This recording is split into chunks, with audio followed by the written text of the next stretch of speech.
Hi, my name is Brian Pareschi, and I'm here today doing the Macaluso Trumpet comparative playtest.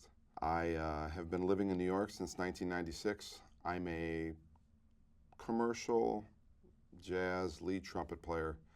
I do all sorts of types of work in and around New York City, playing big bands and small groups and Broadway shows and commercial and television, film recording, touring with various groups.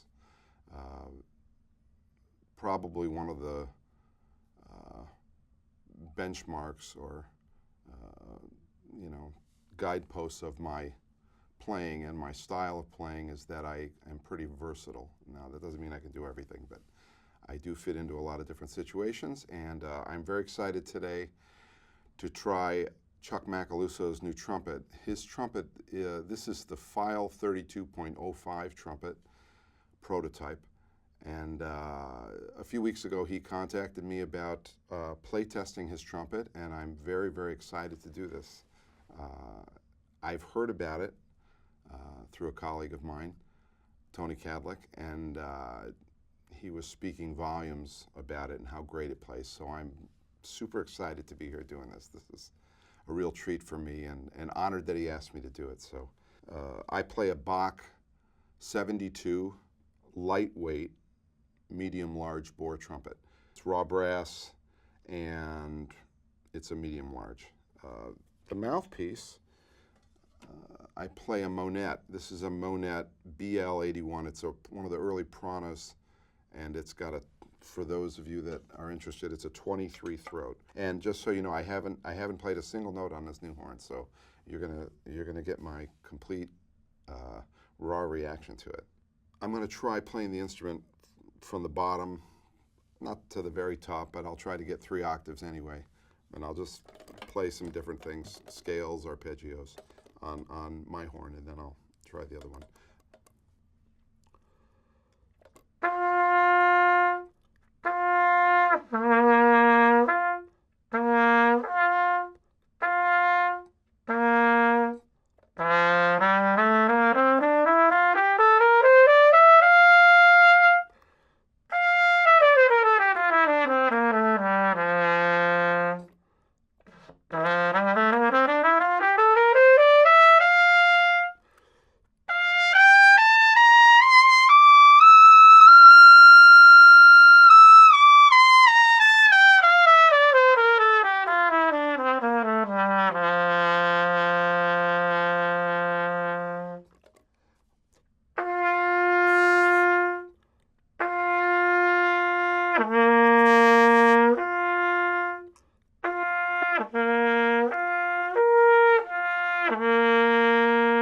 All right, one thing I can notice immediately, I'm just playing open fist on the bottom of the instrument.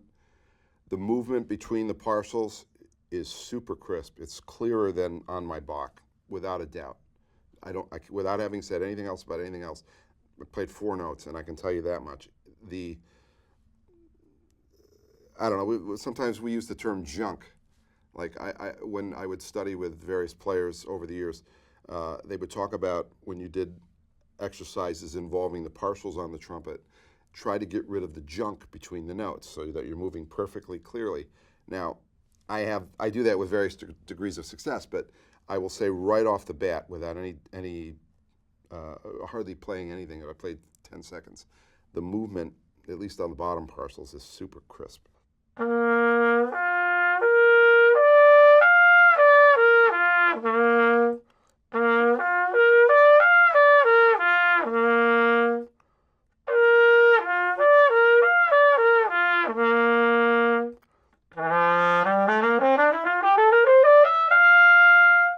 Yeah, it's super, super clear. Yeah, the slots for all the notes are very, very clear. There's no... One of the things I was told is that the instrument it plays very in tune, and it does. There's such a tendency to move things around when you know your instrument that I'm making an effort today to try not to do any type of manipulation at all. So I'm just going to play the instrument and blow through it, and so far it's fantastic.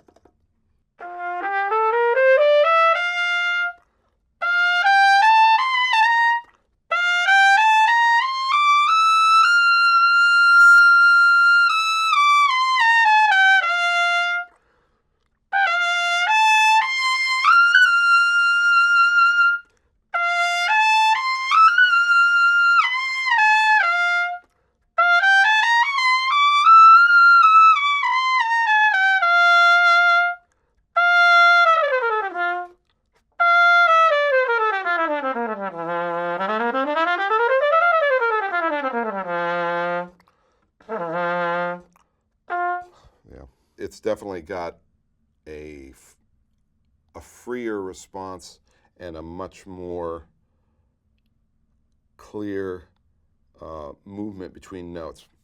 I'm it blows different than my horn, so I'm you know that's the thing about trying horns. I can tell that in general that it's more locked in on the slots on the instrument are more locked in.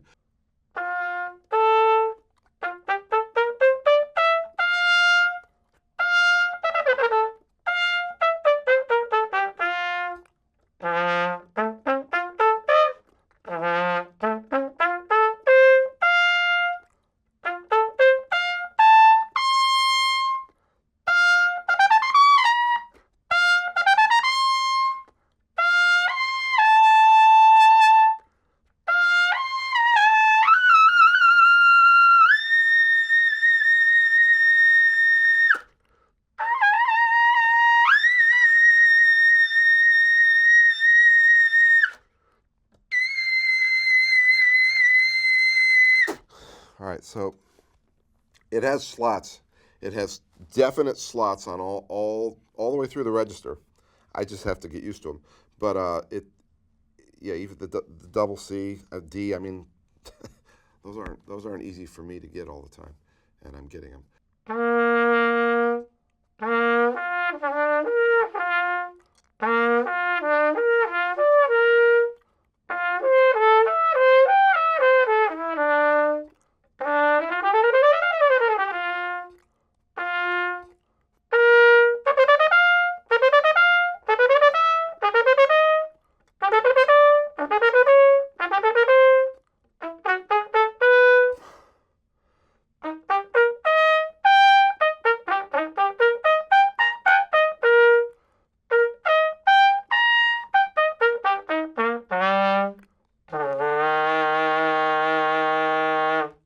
Yeah, it's very even. It's very even blowing all the way through. Um, it feels like it feels like if you just relax into each slot that's built into the instrument, it will give you the note. You don't have to manipulate as much.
Yeah, yeah, it's nice, very nice. Now I'm going to go back.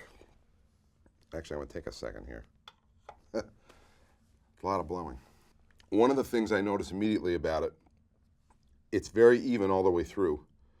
A Bach isn't totally like that. You have to finesse a Bach and figure out, you know, it it has a personality, and you have to figure out where it gives you more easier and where you have to sort of, you know, certain notes are out of tune. I'm not hearing that there's anything really out of tune on the notes. I don't know. I don't have a tuner, so it's hard for me to tell. But it feels more. It feels very clear all the way through. One thing that yeah, the slots. So some trumpets, when you play them, they slot very well, and they're even. Some of them you have to create the slots, especially as you go into the upper register. The partials get so close together that on these instruments you know, that's why a lot of people, they'll sit and they'll play a double A, and well, how do you play your double A? I play it open. Oh, I play it with 3. Oh, I play it with 1 and 2. Oh, you know, because they're trying to find the best way to find the slot for the note. It's rare to find an instrument that has a slot. Now, a Bach has slots, but sometimes they're squirrely. They're hard to find, and if you can figure out where they are, you're fine. But this instrument, they're there. They're already there. You don't have to, and that I'm not used to. I'm not used to, I'm used to digging around or trying to finesse. So there's some of that going on for me. I'm just not used. I'm not used to it responding the way it's responding. So this doesn't require. I have to back off a little more on this instrument than at least my Bach. I don't have to blow quite as hard. That's one thing I'm noticing. If I just back off 10%, 15% on the blow, don't try. You're not trying to blast it against the back wall. If you just back off, the instrument will give you the note and it'll speak. That's just the difference in the horns. But it's nice because if in terms of being efficient too, like if you can save 5 or 10% on blowing, let's say a note in the staff or a note at the top of the staff, if that saves you 5%, it doesn't seem like very much, but you compound that over playing for a few hours, and everything in general is just 4 or 5% easier. It's a massive difference, and it shows in your endurance and in your pitch and your ability to find everything that you need. And then as a result, your confidence goes up. And as we all know, playing trumpet is such a confidence game, especially if you're playing lead trumpet. You have to know where things are, but part of knowing where they are is you have to know that you know where everything is, right? So it's a bit of we always say it's kind of a mind game, but it's a mind game, but it gets subdued by preparation and by practice. So as we get more comfortable playing on an instrument and figure out where everything is, and we know where those things are, we don't spend so much energy trying to find things or not, and as a result, our confidence goes up, and it's just easier to play. So it all kind of goes hand in hand. But an instrument can add and contribute, or it can detract from the ability to do that, to execute that process of having confidence in where everything is and where it sits. This is definitely, from just the first few minutes here I've been trying it, it's definitely easier to find notes.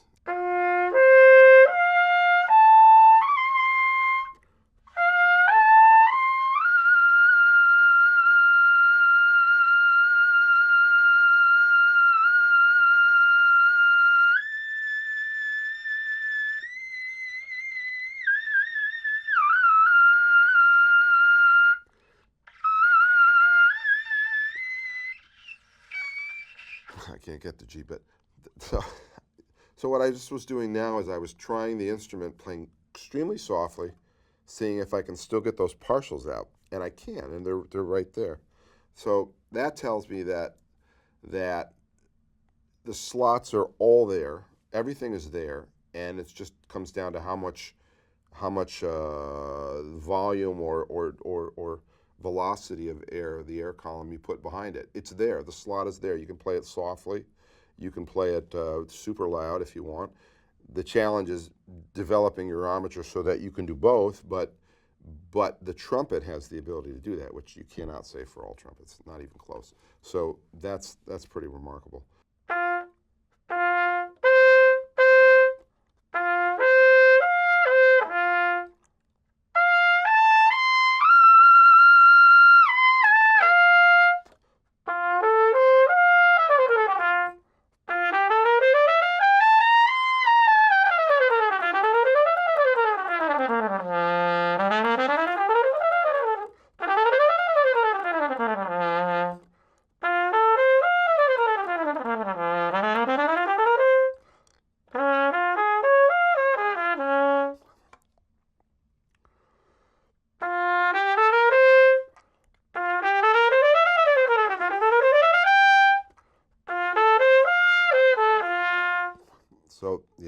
A lot less work.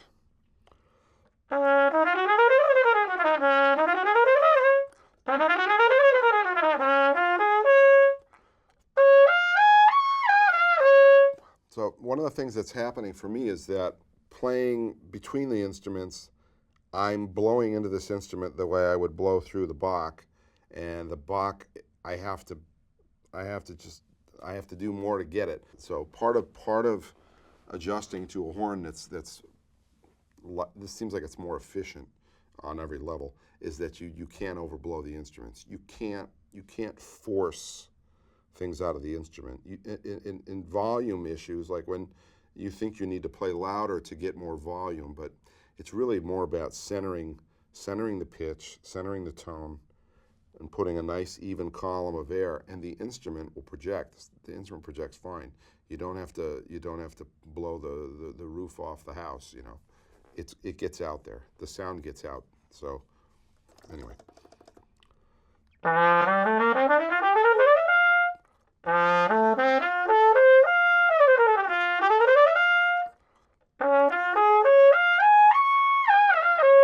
So that E flat is always flat on my Bach. This one, I didn't even, so I was figuring it was going to be flat, but it's not.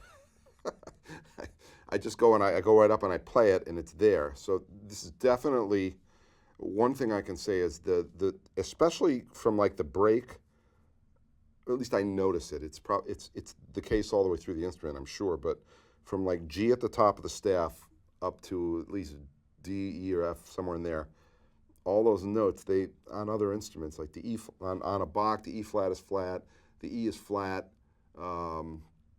Fs aren't too bad on that. But these, like, just doing this.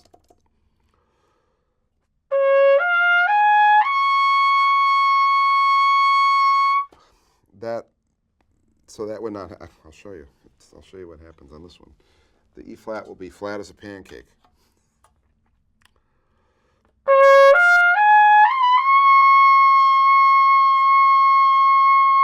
Well, it's not as a pancake, but it's flat. It's also a little squirrelier. It's kind of like, so the difference, if I were to visualize the difference between these horns, the note on a Bach,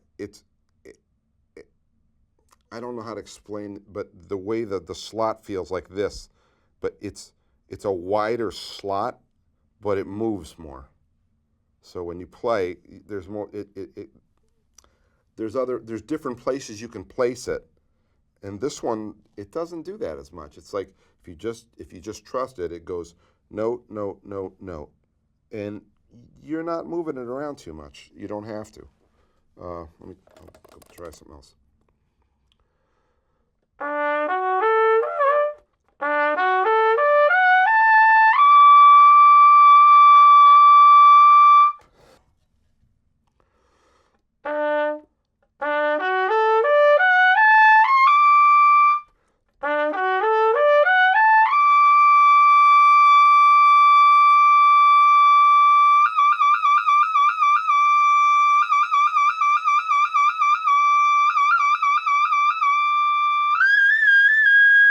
Yeah. So yeah, it's.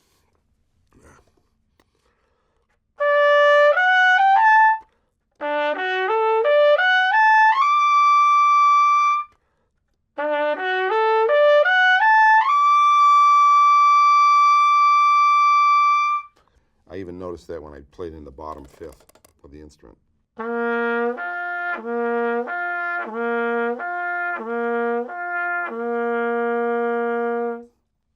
Clear. They're a little clearer. They're clearer and they're more centered, right?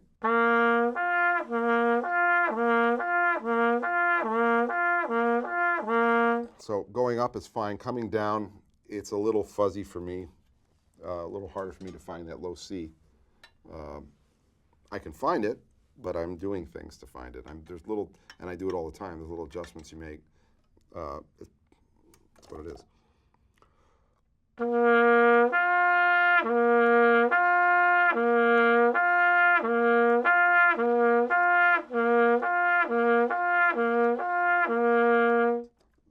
That's a remarkable difference. that I didn't even hardly, you know, as trumpet players, we were taught to, various ways of looking at it. We close the aperture to make notes go higher. Some people say move your jaw, some people say arch the tongue, or it's combinations of all these things. Uh, just now, I wasn't doing really anything. All I did was increase the velocity of the airstream, and it jumped pretty clearly up to the next partial. That doesn't happen usually. That almost never. I mean, usually it takes a little more than that. So that tells you something about the freeness of the blow. I'll show you here again. See if I can do it again here.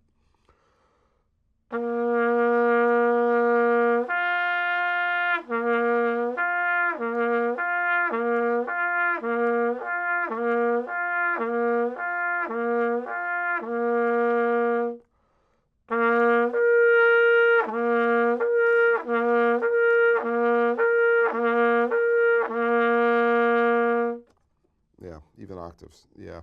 So there again, I would reiterate that the response is crisper, and it's requires less effort than at least a Bach. I'll put it that way. Uh, it's super. It's very free blowing.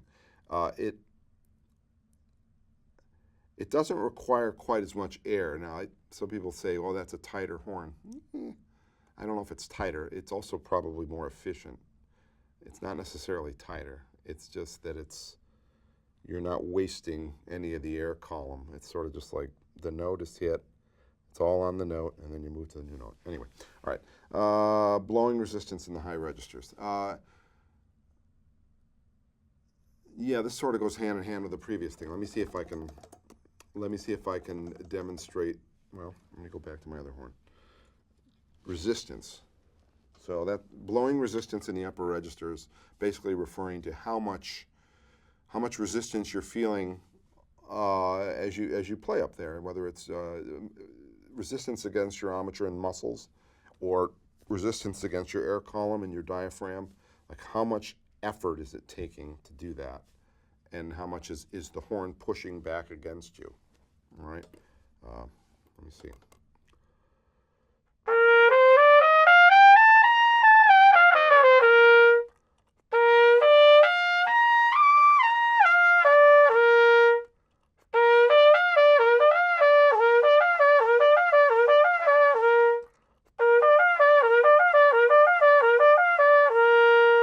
Now, this is pretty open, but I'm doing a lot of work. I can feel if I kept doing that, it just takes more work for me, which isn't always a good thing.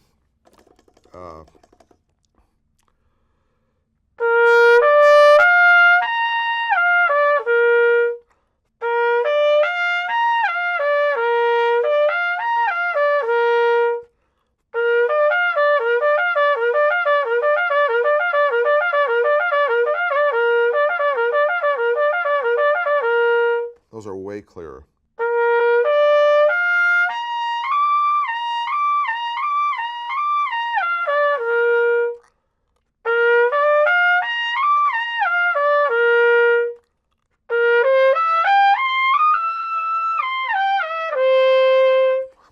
Yeah, some of that is just fatigue, but it's easier. It's just easier to move. There's less resistance overall. The Bach just requires more air. Any adjustments we have to make to pitch, it requires effort. It's work, and even if you're playing by yourself. So I'm not adjusting anybody else. So one thing that I notice is that I have to do more work on my Bach.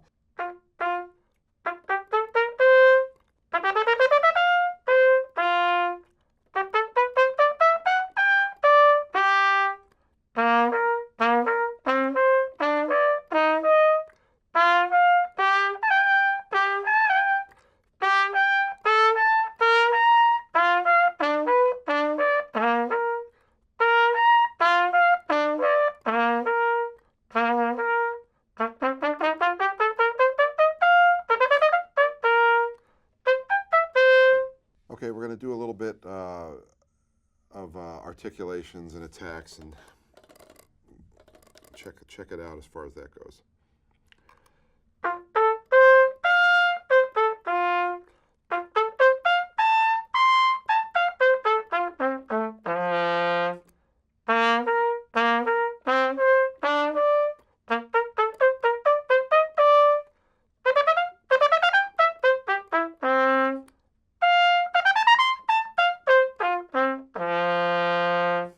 Yeah, okay.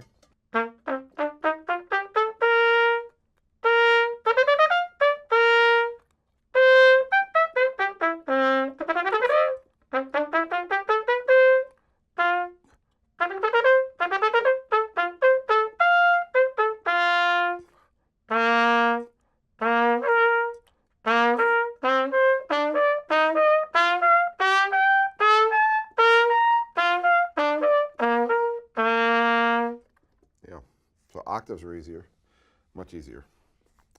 That doesn't surprise me. If the slots are easier to find, the octaves are going to be easier.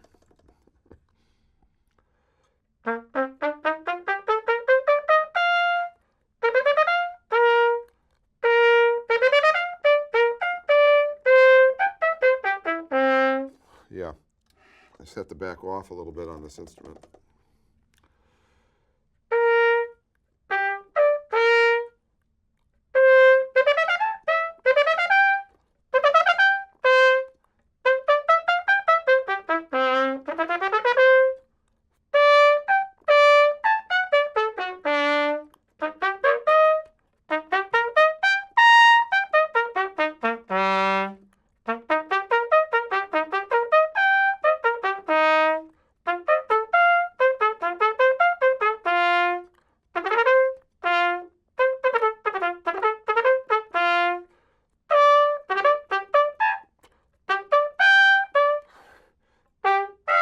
Oh, I gotta stop.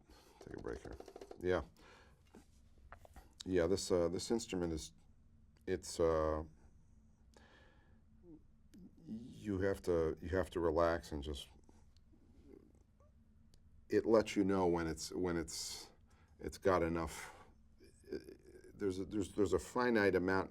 You start overblowing the instrument, and you lose those nice motions between the slots, and you lose those centers. You're just forcing things. You just have to.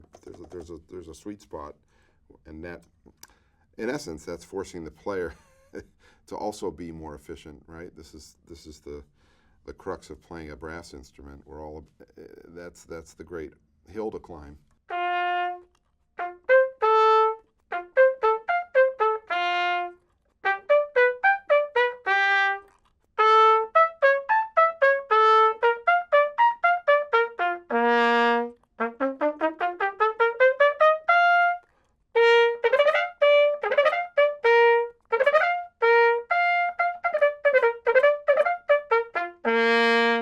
Yeah, you can really lean in on the bottom too. It's nice.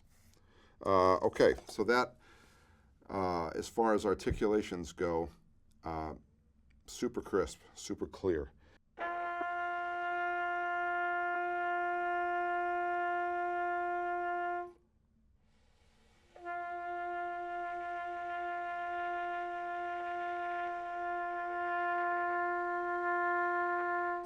Now, there's a certain amount of air in that sound. Interesting to see if the same is the case here.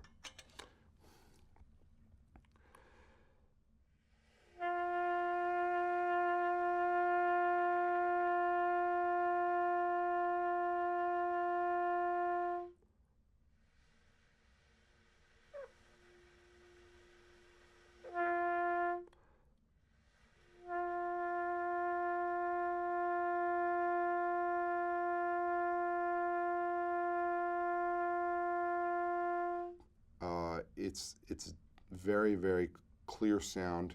It's a very it's uniform, but it has room. You can change the timbre on the sound. It's not like it blows just one way, and that's the only way to get the sound out. It allows you can back off of it. You can add air to it. You can add vibrato. You can do. I mean, it allows for that. It's not, it isn't, it isn't going to limit you to only, you got on or off, note, no note, note, no note. It's not that. You can ease into things, you can inflect. It has the ability to do all that. So that's part of the response quality, and it's the aspect of it that, you know, we're always taught about articulations, but this is the other part, the other side of it, where you're not trying to get a super clear articulation. Maybe you want to inflect into a note, maybe you want to add some air into a note, maybe you want to bend a note or be able to put a little something on the note. You can do all of that too. So that's huge, because so much of what we do, especially if you're involved in the jazz world, is you have to be able to play with some type of personality or character.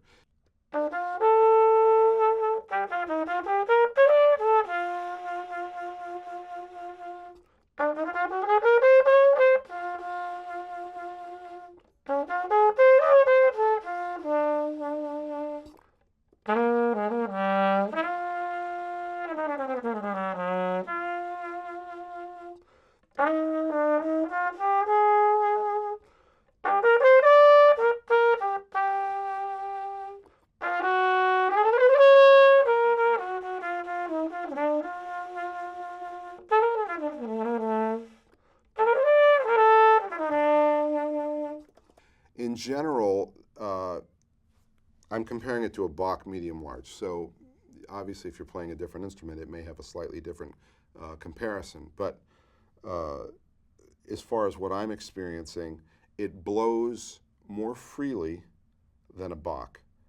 It's the slots are more pronounced and clear. Movement between partials on the instrument are super crisp. That's hard for me to sort of get my head around. I'm used to having to do a little more work for that.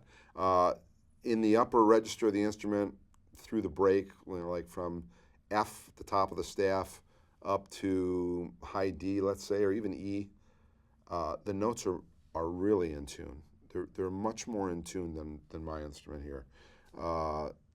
And as far as the blow of the instrument in general, the biggest challenge is learning to not overblow the instrument. Part of why we overblow is because we think by doing more, we get more, but it doesn't always work that way. There's an efficiency quotient, like there's a point at which adding more gets you less, you know, and as you can see, as I demonstrated earlier, you can blow the doors off if you want to. You can play a high G and you can just completely, it'll sizzle for you, and then you can back off and play a soft ballad. You can put some nice warm centers into the instrument. You can play with vibrato. It responds well to inflections. So it'll give you motion between the partials and the slots in the instrument, and then it will allow you also, it's not tight in the sense that it won't let you move up into them if you want to. It gives you that ability. So those are some of the general things I've noticed about it. It plays amazing. It's very free blowing. It has a beautiful sound. It also, the biggest thing I'm noticing overall is the pitch. The two things I'm noticing are the pitch as you move through the range of the instrument, and the other thing I'm noticing is, like I said earlier, the motion between partials on the instrument. It's just clearer, crisper. So overall, I would say that this instrument, you can do pretty much everything on it. I think you could play any kind of music on this instrument. It's super, it's going to force you as a player, sort of, it'll force you to be more efficient, and it will force you to play evenly and to have an even column of air and an even blow, because it doesn't want you to do anything else. It doesn't want you to, oh, I got to do this when I go in this part. Oh, I got to do this one here because, oh, it doesn't speak as well. It isn't that. You have to basically sort of retrain yourself from all the manipulations that you do on a lot of other instruments. Now, Does it do everything that my Bach does? No. The one difference is that the Bach takes more air, and that's a that's a that's a change. Uh, Better, worse, I don't know. It's whatever you want, but it. But along with that, there's more play. So when things are looser and wider and whatever, there's more room for error. There's more room for things to slop around, and this doesn't. It's not gonna. This doesn't do that. So one of the things I was discussing earlier was that you sort of have to learn. You have to sort of learn how to play it in the sense that you have to develop the trust that the instrument is doing a lot of the things automatically that you used to think you had to do yourself. I guess that's the best way to put it.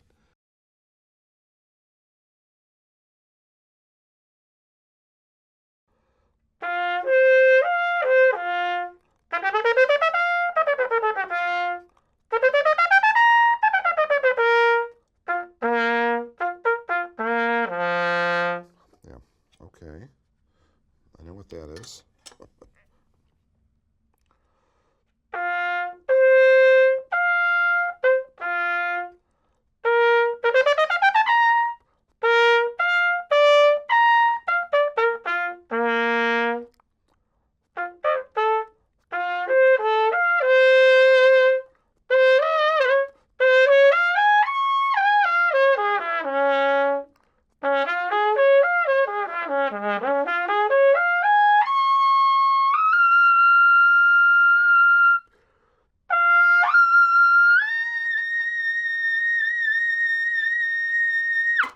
Yeah, so one difference between this and my Monette is that this is without knowing anything about the specs on this, I would guess that the throat is tighter on it, which is good. So what that does is this mouthpiece is just, it opens up, and there's not as much resistance. You sort of have to create it here. This one has resistance built into the mouthpiece. I can feel it. But it's sort of, if you're not able to, or you're getting tired and you're not able to hold the armature in on something with a bigger throat, it'll get away from you and you'll spread. This is, I can tell it's not letting me spread as easily. And I'm obviously been playing for a little while here, so I can tell that it holds the note, it holds it a little more. It doesn't let it get away from you.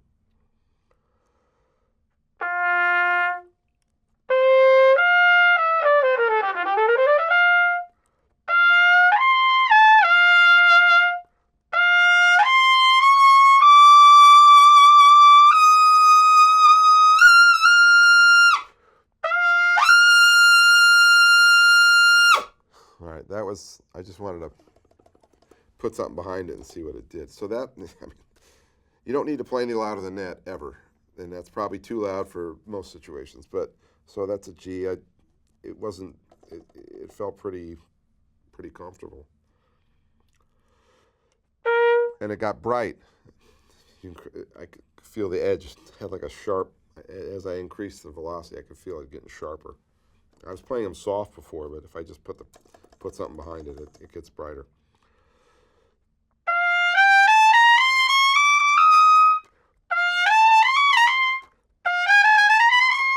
Wow. Yeah, I'm not used to this.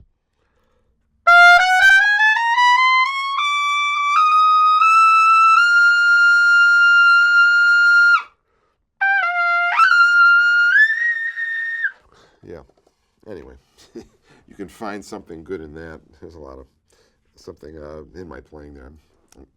Yeah, I'm just not used to this, but it's good. This is a nice mouthpiece. You can hear, like, once you find it, it's.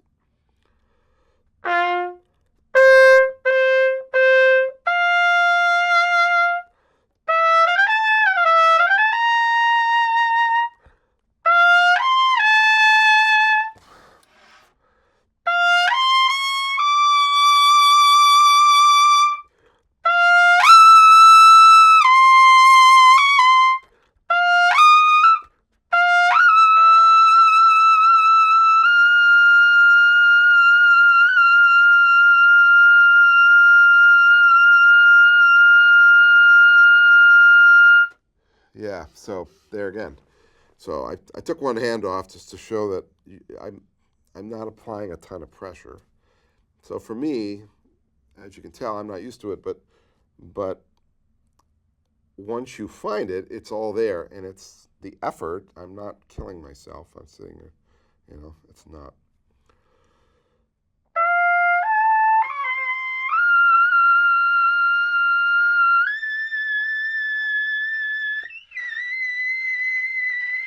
Yeah, with a little practice and a little getting used to it, I could make all that happen much better. But so I'm playing a B with two softly, and there's actually a spot for it. That's not always the case.